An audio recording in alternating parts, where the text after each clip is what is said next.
মানে সেই হিসেবে আপনার লক্ষণটা দেখে বলছেন যে আমি বলতে চাইছি তোমরা নামিয়ে নি। চলো একটা জিনিস কি জানো,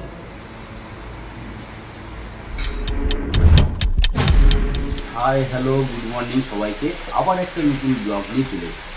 এখন বাজে ঘড়িতে হচ্ছে 6টা 20। আমি সেই উঠেছি 5টা 15, আর ফার্স্ট মিল নিয়েও নিয়েছি। ওটস আমার রেডি, ওটস খেয়েও নিয়েছি। আর দ্বিতীয় নম্বর হচ্ছে বাইরে পড়ছে বৃষ্টি, এতটা পরিমাণে পড়ছে বৃষ্টি যে আমি যে যাব ওয়েট করছি কখন থেকে। উঠে তারপর থেকে এখন বেজে গেল 6:45, আর বৃষ্টি কমার নাম নাই। উপায় তো নিতে হবে, রেডি হয়ে দাঁড়িয়ে আছি। আর কী করবো, কী করে যাব, সাথে থাকো, দেখতে থাকো। এটা হচ্ছে বডি স্প্রে। ব্যায়াম করতে যাওয়ার আগে অবশ্যই আমি মাখি, কারণ সুন্দর ফ্রেশনেস আছে, আর তার জন্য কিন্তু আমি বডি স্প্রেটা ইউজ করি। যাই হোক, এদিকে এসো, তোমাদেরকে একবার দেখিয়ে নিই। এই দেখো আমার ওটস আমি খেয়েও নিয়েছি, ওই জন্য একটুখানি খাবলা করে সাইড থেকে নাই। আর আমার হচ্ছে ফ্রি ওয়ার্কআউট, এই দেখো এইটা হচ্ছে আমার 2 টাকা দামের ফ্রি ওয়ার্কআউট। বলতে পারবে এটা কি? যাই হোক, 2 টাকা দামের ফ্রি ওয়ার্কআউট, তোমরা একটু কমেন্টে জানিও যে এটা কি। যাই হোক, একটা খেয়ে নিয়েছি, এটা আমার এনার্জি দেবে শরীরে, আর ফুলটু তো এনার্জি এমনি রয়েছে। আর জলটা ভরে নিই, ব্যাগটা গুছিয়ে, তারপরে এই বৃষ্টিতে কী করে যে যাব সেটাই হচ্ছে কথা। সাথে থাকো, দেখতে থাকো, কিন্তু ব্যায়ামে যাবই। আমাকে বৃষ্টিতেও আটকাতে পারবে না, আমাকে যেতেই হবে।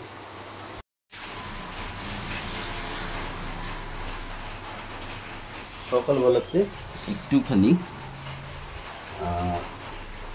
আমারও সাঙ্গপাঙ্গ কিছু আছে, জলের সাঙ্গপাঙ্গ যাকে বলে, জলের সাঙ্গপাঙ্গ খাবার আমি দিয়ে নিই। আর এগুলো তোমাদের সাথে শেয়ার করা হয় না, যাই হোক এগুলো প্রতিনিয়ত কাজ, একটু দিয়ে নিলাম। আর আমি তো রেডি যাওয়ার জন্য। চলো বেরিয়ে পড়লাম 4 চাকা নিয়ে।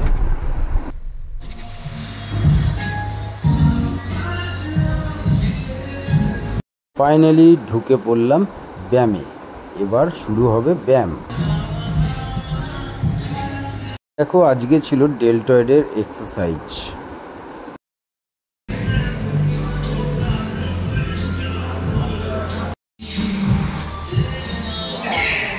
ব্যায়ামে ঢুকেই তুমি যদি সঙ্গে সঙ্গে ওয়েট তুলে এক্সারসাইজ স্টার্ট করো, যেটা তোমার ক্ষতি। তার জন্যে সবসময় ফ্রি হ্যান্ড এক্সারসাইজ করে নিতে হবে। করে নেওয়ার পর তুমি ওয়েট ক্যারি করে এক্সারসাইজ স্টার্ট করতে পারো, যেটা আমি করি। আর রইল পেছনে যে আমাকে অনেক বড় একটা হেল্প করছে, সেটা হচ্ছে আমাদের জিমের ট্রেনার। আমার থেকে বয়সে কিন্তু অনেকটাই ছোট, কিন্তু এতটাই ভালো, আমাকে সবসময় একটু কিন্তু হেল্প করে।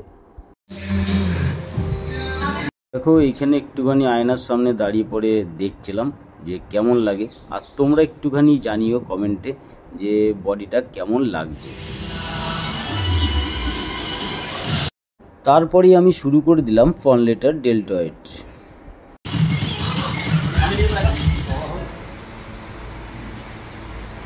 ফনলেটারের পরে আমি শুরু করেছিলাম রেয়ার ডেলের এক্সারসাইজ এখানে চলছে।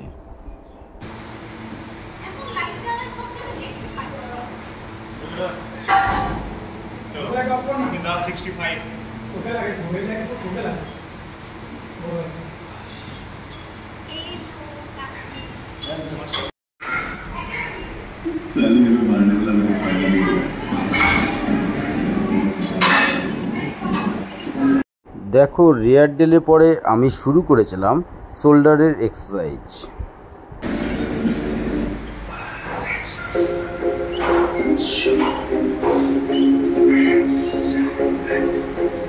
দেখো বন্ধুরা, কথায় আছে কষ্ট করলে কেষ্ট মেলে, আর সেটা তো বাস্তব। যেমন সেরকম মাইন্ডও তোমাকে সেট করে নিতে হবে যে আমি যেমন করব সেরকমই ফল বডিতে পাবো।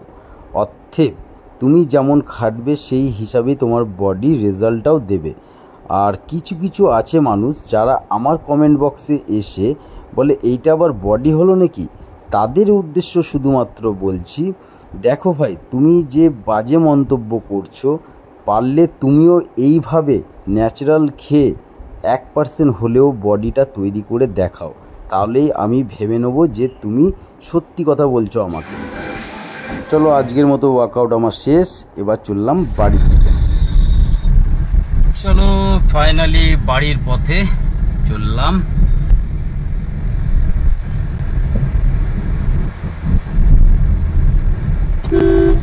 চলো, জিম থেকে বাড়ি চলে এসেছি, আর সেকেন্ড মিল আমি ওটস, ডিম সেদ্ধ এগুলো খেয়ে নিয়েছি। এবার চললাম বাজারে, একটু ঢুকবো বাস স্ট্যান্ডের কাজগুলো মিটিয়ে তারপরে বাজার করে আবার ঘরে আসছি। দেখা হচ্ছে। তারপরে লোটে মাছ কত করে দিতে হবে? কম হবে না? একটু কম করো। 1.5 কিলো নেবো না?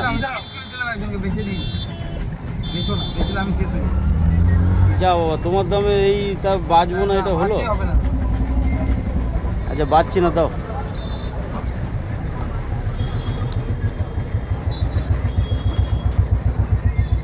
সব ভালো আছে, বাম্পার লোড সব বেছে বেছে নিয়ে এসেছে। অত বাম্পার না, ওই এই করো, 1 কিলো করে দাও, 1 কিলো করে দাও। না না না, 1 কিলো করে দাও। বাজারে চলে আসলাম, আসার পর দেখলাম এক জায়গায় লোটে মাছ, কিন্তু লোটে মাছটা 1.5 কিলো প্রথমে বলেও 1 কিলো নিলাম, কারণ হচ্ছে সে বেছেও দেবে না আর মাছটা অতটা ভালো ছিল না। চলো ফাইনালি খেতে বসে গেছি। রোজকার যেটা থাকে আমার থার্ড মিল, সেটাই রয়েছে, ভাত, ঘি আর হচ্ছে 4টে ডিম সিদ্ধ। এটা দিয়ে তো খেতেই হবে। দেখো, শরীর মেনটেন করতে গেলে কষ্ট তো তোমাকে করতে হবে, আর এটাই হচ্ছে এক ধরনের সাধনা বলতে পারো। যাই হোক, বাজারে গেলাম, অনেক কিছুই কেনাকাটি করলাম। সেখানে মোবাইলটাকে অন করতে পারিনি, তোমাদের সাথে সেটা শেয়ার করা হয়নি। আর যেমন আমার কিটি সোনার মেটে, তারপরে ধরো একটু পুঁই শাক,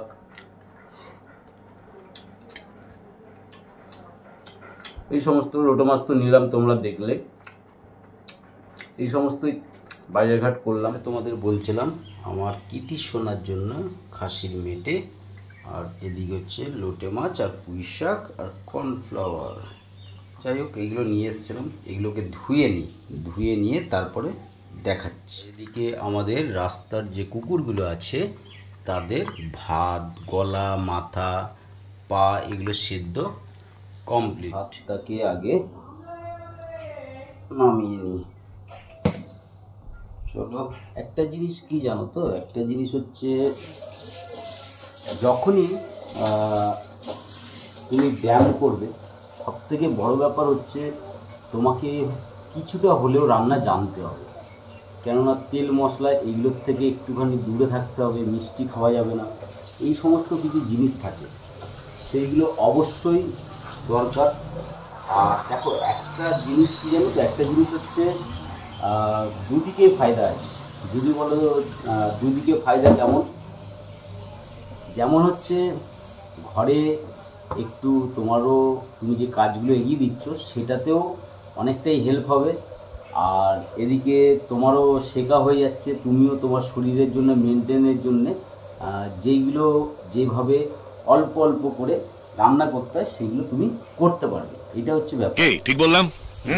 তেল মশলা এইগুলো কম দিতে হবে, সেটাও তুমি নিজের হাতে করতে পারবে, এটা একটা বড় ব্যাপার। আর দেখো, এক চান্সে কেউ শেখে না, চেষ্টা থাকলেই সব কিছু হয়, তাই না? বলেন কি? চেষ্টা করলেই সব কিছু হয়। রাস্তার একটা কুকুর অনেক ছোটোর থেকে আমাদের, ধরো আমরাই ওটাকে মেনটেন করেছিলাম, এখন সে বড়, তার আবার শরীরটাও খারাপ, ওইদিকে আবার দৌড়াতে হবে একটুখানি। কালকে ডাক্তারবাবু নিয়ে আসা হয়েছিল, ডাক্তারবাবু দেখেছে, ওষুধ দিয়েছে।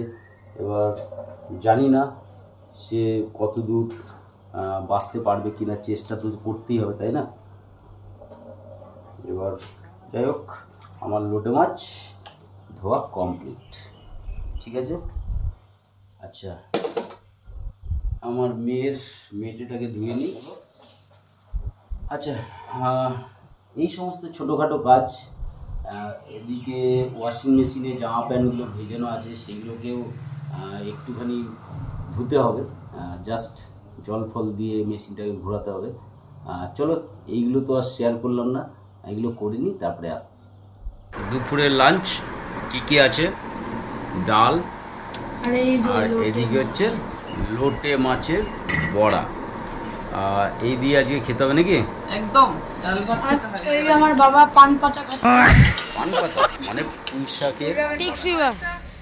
বাচ্চা কুকুর আছে, টিক্স হয়েছিল, গায়ে পুরো চামড়া উঠে গেছে। আমরা কিন্তু ওষুধ কি একটা হলুদ রঙের সে ওষুধ স্প্রে আছে না, দেখুন এইগুলো তো আমরা জাস্ট ডায়াগনোসিস করতে পারি যে এটা হওয়ার সম্ভাব্য জিনিস, কিন্তু এটা অ্যাকচুয়ালি টেস্ট করলে তবে বোঝা যায়। কিন্তু সেটা রাস্তার কুকুরের ক্ষেত্রে তো কস্ট এফেক্টিভ ব্যাপার। মানে সেই হিসেবে আপনারা লক্ষণটা দেখে বলছেন যে আমি বলতে চাইছি তোমরা যদি একটু রেস্কিউ করে নিয়ে এটা যেতে। রেস্কিউ করার আমার কাছে কোনো অপশন নেই, কারণ আমি কোনো এনজিওর সঙ্গে জড়িত নই প্রথমত। তো আমার কাছে তোমার কোনো জানাশোনাও নেই দাদা, যদি মানে নিত যাক না, খরচাও তো এক মোটামুটি। নম্বর ডিসটেম্পার কেস, যদি এটা ডিসটেম্পারের সম্ভাবনা বেশি, ডিসটেম্পার কেস। দেখো বন্ধুরা, তোমাদের যে কুকুরটার কথা বলছিলাম সেই কুকুরটা হলো এইটা। যাই হোক, লাস্ট পর্যন্ত অনেক চিকিৎসার পরেও বাঁচাতে পারলাম না। চলো বন্ধুরা, দেখো রাতের ডিনার হচ্ছে লোটে মাছের তরকারি, এদিকে আবার লোটে মাছ ভাজা। এইটা কি দিয়েছো বাবা? এটাও লোটে মাছ ভাজা, এইটা হচ্ছে এইটা তেলাপিয়া মাছ ভাজা, আর এটা হচ্ছে লোটে মাছ ভাজা হচ্ছে এইটা, তাই তো? চলো, তুমি খাচ্ছ? আচ্ছা, এখন ঘড়িতে বাজে কটা? 10:35, আর রয়েছে ডাল। চলো, এই ছিল আজকে সারাদিনে আমার মেনু। আর তোমাদেরকে এটা শেয়ার করা হয়নি, সন্ধেবেলাতে ডিউটিতে খেয়েছিলাম 4টে আর ওই ডিম সেদ্ধ। এইভাবে ডায়েট আমার চলে, এইভাবে দেখো মাছের আইটেম কোনো রকম এইভাবেই ঘুরিয়ে ফিরিয়ে খেতে হয়। চলো, এইটুকু, আর বেশি বড় করলাম না, অনেকটা রাত হয়ে গেছে, লেটও হয়ে গেছে খেতে খেতে, এখনও খাওয়া স্টার্টও করিনি। যাই হোক, ব্লগটা যদি ভালো লাগে তাহলে লাইক কমেন্ট অ্যান্ড শেয়ার করবে। যারা নতুন বন্ধু অবশ্যই যুক্ত হয়ে যাবে। আজকের মতো টাটা।